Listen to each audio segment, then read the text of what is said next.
of my persuasion.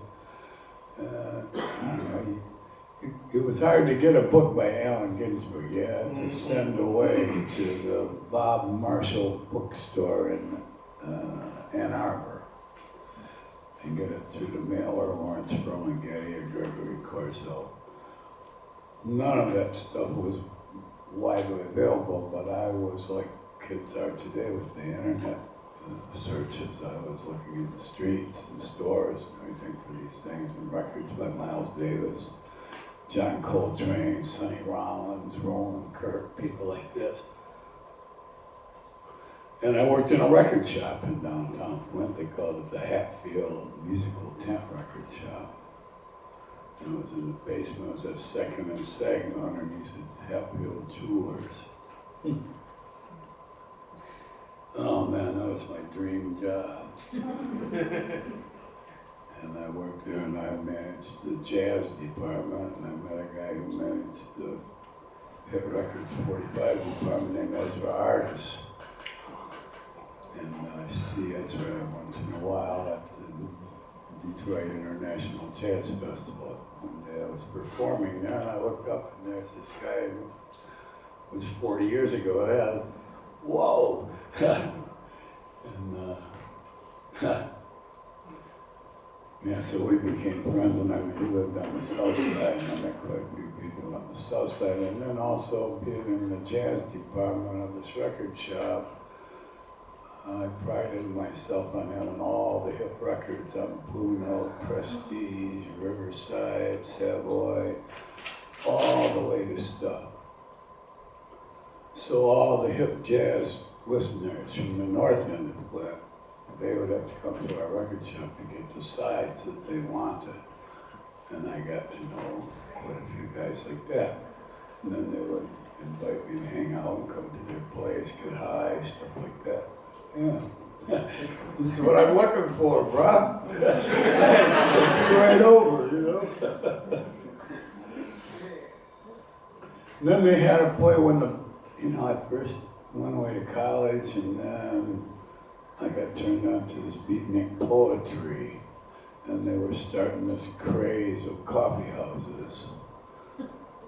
And I said, I wonder if they'll have one in Flint. And I went home to Davidson for Christmas vacation, and they had a place in Flint. It was called Plato's Pad. I think it was down there where Saginaw and Detroit Street meets, somewhere in that area, as I recall. I was about 18 then. It's a long time ago. But I went down there and saw how they did, how they do this, poetry, reading poems to the public and stuff. Now it's what I do, so I learned that. I just got all the roots of my behavior patterns and my obsessions and all the things I did in life when I was going to school here at the U of M Flint. So I don't mean to keep going on that, but this is a great thing for me to come back 50 years later. One, still be alive. Two, have the University of Michigan just be this splendid institution that takes up half of downtown, I got my musical education just across the way at the IMA Auditorium. Because at the IMA Auditorium, they used to bring in the rhythm and blues shows featuring all the great stars of the time, recording stars. They'd have a show and there'd be maybe 12 to 20 different stars on the show that had hit records out.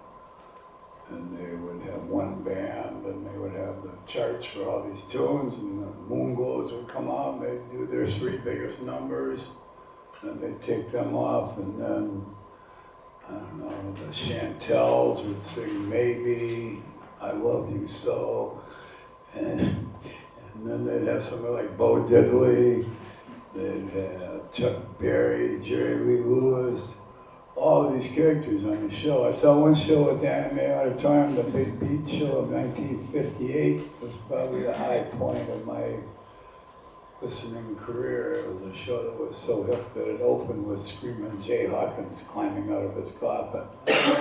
And then they had 17 other acts. closing with Chuck Berry and Jerry Lee Lewis. So I went to every show at the auditorium of this nature from 1955 to 1960. So that's where I got my musical grounding and seeing this live, these great artists live. Saw Jackie Wilson one time at the Flint Armory, the most exciting entertainment experience I've ever had in my life. I can see Jackie Wilson just like I saw him last night. I can see him in my head. He was so thrilling, the most thrilling entertainer. I saw him 3 times in my life. So it was culturally, it was very rich and diverse at that time. If you knew where to go and when, you know. There was the other part, I'm just touching on all these things because what I am a poet, I'm a performer, I'm a music fanatic, I write about music, and I'm a radio person, I'm a radio broadcaster, and now I have my own radio station on the internet. I got my own station. It's called RadioFreeAmsterdam.com. I'm based in Amsterdam now. But this was another, here in Flint, when I was 12, 13 years old, they had a guy on the radio called Frantic Ernie D. Ernie Durham, one of the greatest disc jockeys of all time, and we were blessed that he was here in Flint on WBBC radio. And in order, if you liked what you heard on his radio show, he also had 2 record shops in Flint. Ernie's Record Rack. They were like little storefront places.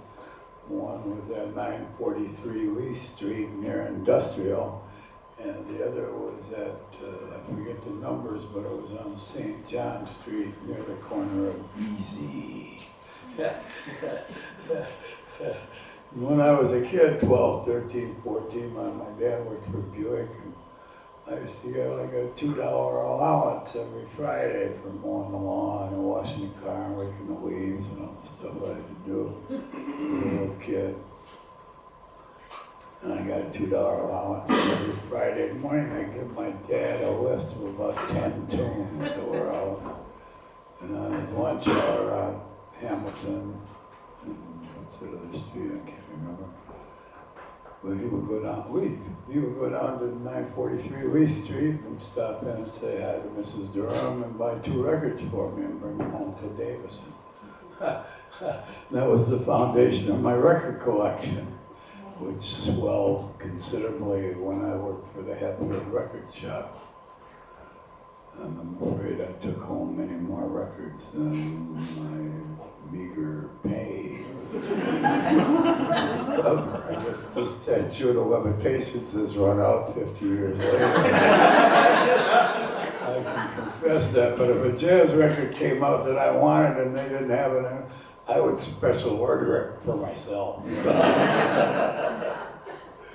And if you knew me when I lived in Michigan until 1991, I had a fantastic collection of LPs. I had thousands and thousands. I had an entire room full, 8 feet high. Oh, huge. I was an LP fanatic. And I started DJing when I was at Davison High School, and they used to have dances after the football game on Friday night.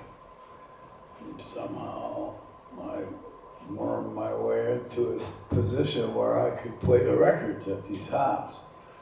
And this was my life's ambition. This is what I wanted to do. I loved playing records for people and turning them on to really good records that they could dance to.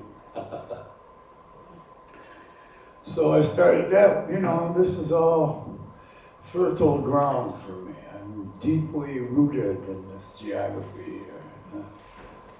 And this road to be, I don't know, I think I've touched on all the branches of my adult activity that were sprouted up here, so what have I forgotten? I don't know. But by the time I graduated in January of '64, and again I didn't want to go to Ann Arbor, I wanted to go to Detroit.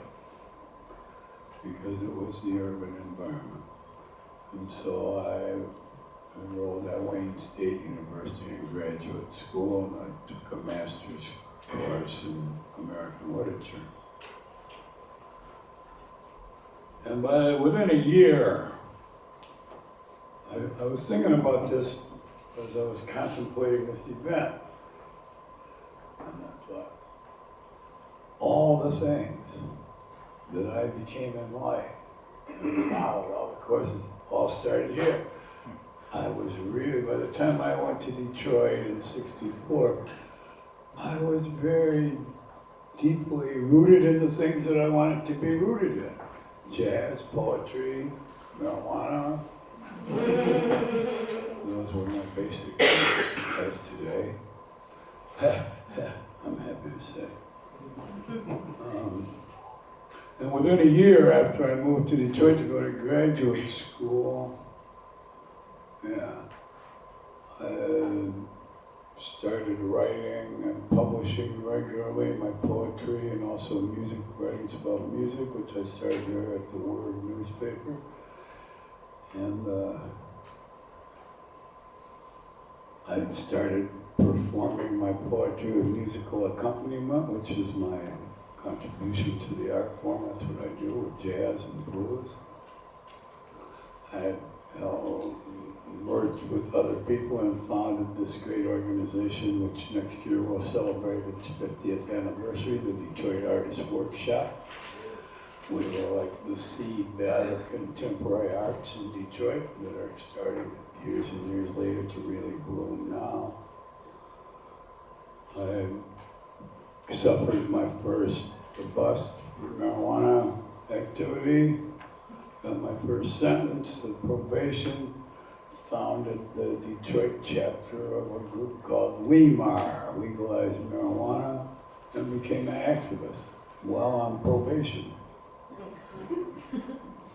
Not really the wisest course, but it's a passion.